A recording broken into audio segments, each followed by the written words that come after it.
what do you do? I'm Bolton and I'm a motocross snowboarder.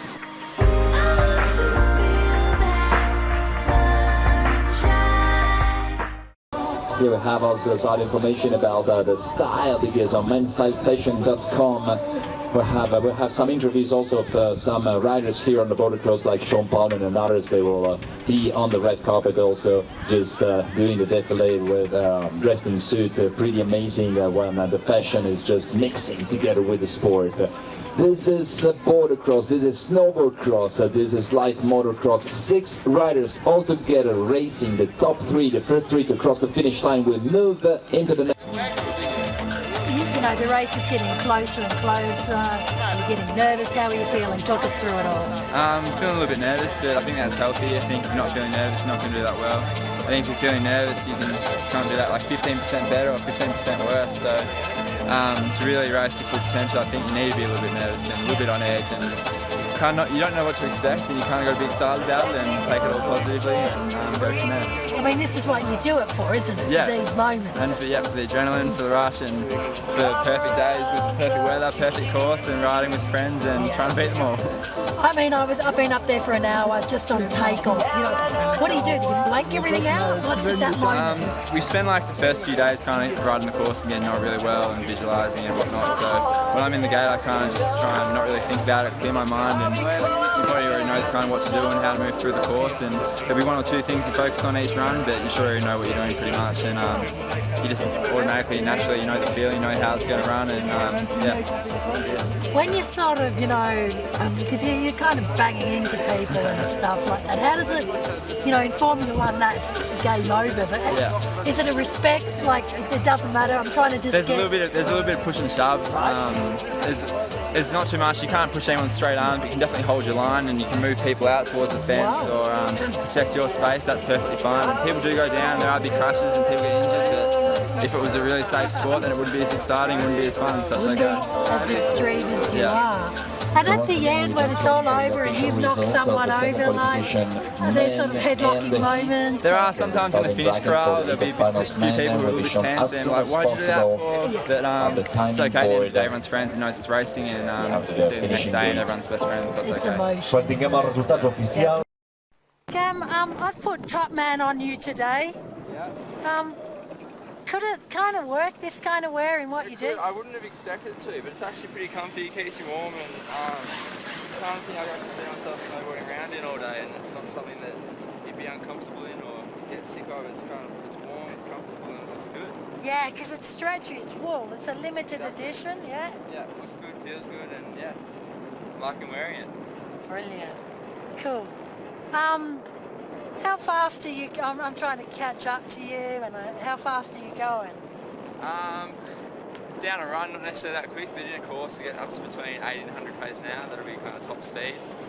There's certain courses which are faster than others. X Games, which is coming up in a week, that people reach 100 all the time. And, yeah, it's pretty quick when you're travelling with 5 other guys around you. Holy shit. You were saying that you've only got milliseconds to sort of think about the moves within a race.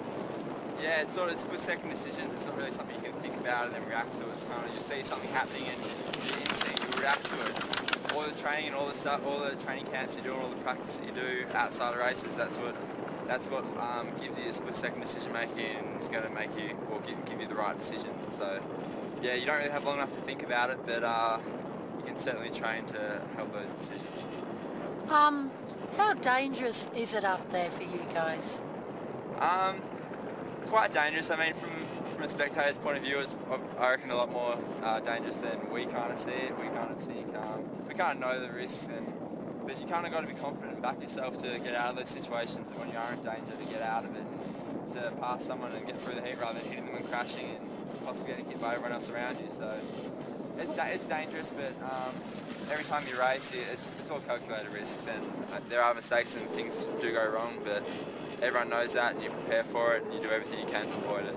We had a real big injury in Andorra. Talk us through what happened there. Not with you, but you know. There were a few big injuries. A few people got knocked out, completely knocked out. There was a traumatic brain injury. There was someone was put in an induced coma because they're having violent spasms after hitting their head, and he's all right, thankfully, and he's back and he's talking, and that's always good to hear. But there's a few other knee injuries, there was broken feet, and some shoulder injuries too. So there's a lot of injuries for one race, but it's no secret. Everyone riding knew that there was a risk, and they weren't coming here thinking it was going to be a walk in the park by any means, and thinking that they were just going to come and just ride down a course nice and slowly and just be nice and safe. It's not really what we're into. Regarding helmets and goggles, like, do you smash them? Do they break? You know what? How to, talk us through some. Yeah, I've had a few crashes where I've broken helmets, completely split them, and broken a lot of goggles before from hitting my face. And just the other day in my heat here in Andorra, I got hit in the face in the air and got whacked, and I broke my goggles and split the lens the whole way up. And it's kind of a little bit off-putting, but you can't stop racing. It's the middle of the race. You can't just pull over the side and fix them or get a new pair of goggles. You've got to keep going. And that's what I did. I just kept running it. Yeah. Your sponsors are okay. Cam, what's your greatest fear? Maybe sharks. Yeah, maybe sharks. I don't really think I'm that scared too many things. Maybe heights. Heights? Maybe heights. It's weird though. I'm happy jumping, being like 30 feet in the air, or however high. It doesn't really faze me. But standing on the edge of a balcony that's like 3 meters, ooh, edgy. Don't. I had a bet with a few friends a few years ago, and they said that if I make the Olympics, then they were going to get a few tattoos. And my last name's Bolton, my nickname's Bolton, and so they're going to get 2 lightning bolts on their asses. So that's I'm glad I won that bet, and I wasn't the one that ended up getting tattoos. Talk about your hair. My hair. Yep. My hair's pretty weird. It's pretty crazy. I don't really know where it comes from. Both my parents have straight hair. I have one uncle with curly hair, and that's it. And both my brother and sister, they both have the same hair as me. And yeah, we don't really know where it came from. I think it must have skipped 4 or 5 generations. Wow. Are you into male grooming, like, body scrubbing and, Not when it comes to my hair, not at all. I just kind of let it go, and it's kind of just got its own wacky style. Yeah. Yeah, not too much. I don't really have that much hair on my body, so I don't really need to get rid of it. Brilliant. What about facial scrubs and body scrubs? Is that something that terrifies you? Yeah, it's not something I've ever really messed around with, or not really a world I've delved into. Brilliant. These are all relevant questions. Let me think of something else. How much pressure is on you right now to perform, The better you get, the more pressure there is, and when you're kind of new to the sport and new to the level you're riding at, you kind of have the underdog factor, and you're not really expected to do big things, and so anything you do well, it's kind of a bonus. And once you start doing better though, then there's more pressure on you from coaches, from friends, from family, from everyone, especially from yourself. I put a lot of pressure on myself. I'm kind of a perfectionist when it comes to my riding, and I don't like making mistakes, and I judge myself pretty harshly, and yeah, I suppose I put a fair bit of pressure on myself. Yeah, no, that's good. Does the travelling kind of mess with how you perform as well? It must be a bit, no? Travelling does. When you have to travel a long way before a race, you're a bit jet lagged, you're a little bit fatigued, you're just tired, you don't know why, you're not eating so much at the right times. You just feel a little bit flat and low on energy. But the thing is, like, a lot of our races in Europe, so the Europeans have an advantage, just like a short flight or a short drive when they're racing. But then when they have to go to America or wherever I'm based for a season, that it's the other way around, and the Americans have the advantage. So it's kind of a two-way street. And during the southern winter, when everyone's here and they've got no snow, see, we're at home, we're training, and anyone that wants to come down and train too, like, they have to fly and they have to adjust, and it's tricky for them. So it kind of does make a big difference to the way you compete, the way you feel, the way you train. But everyone deals with it, and everyone's in the same boat.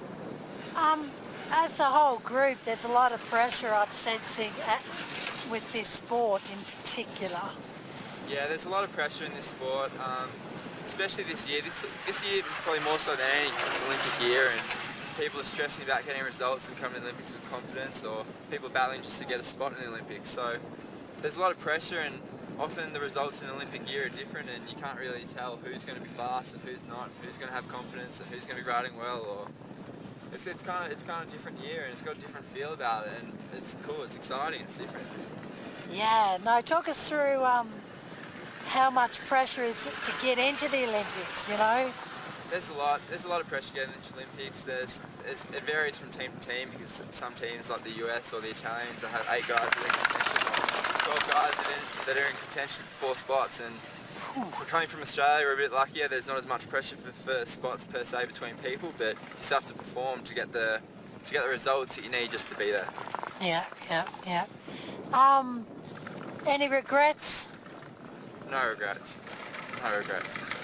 No, I think if you have regrets, then it's not a sport or kind of a lifestyle where you can have regrets, because any mistakes you make, you've got to learn from, and it's not something that you don't want to be regretting making decisions. You want to be comfortable with the decisions you make and live by them and learn from them, and that's how you grow as a person. Any particular, if you were to be in a picture, like a painting, what would it be? Mine's like The Last Supper. I'd like to have been hanging around with Jesus and that crew, but... A painting of me. Who you'd want to be part of? I'd want to be getting barreled on a wave, surfing. That's what I want to paint of, if I could have any painting of me. Yeah, big barrel. I find as an athlete, on an Australian perspective, they either love or hate you. Do you find that? Like, if you don't perform, what's he doing? Crikey, sort it out. The media in Australia, for sure, they'll jump on the bandwagon, and if you're doing well, they'll love it, and you'll have so much positive press. And but as soon as you step out of line or do something bad, they're pretty quick to jump on you too. So Does that mess with your head a bit? I don't think you can let it. If you let things like that mess with your head, then you're not going to perform your best, and yeah, you can't. Brilliant.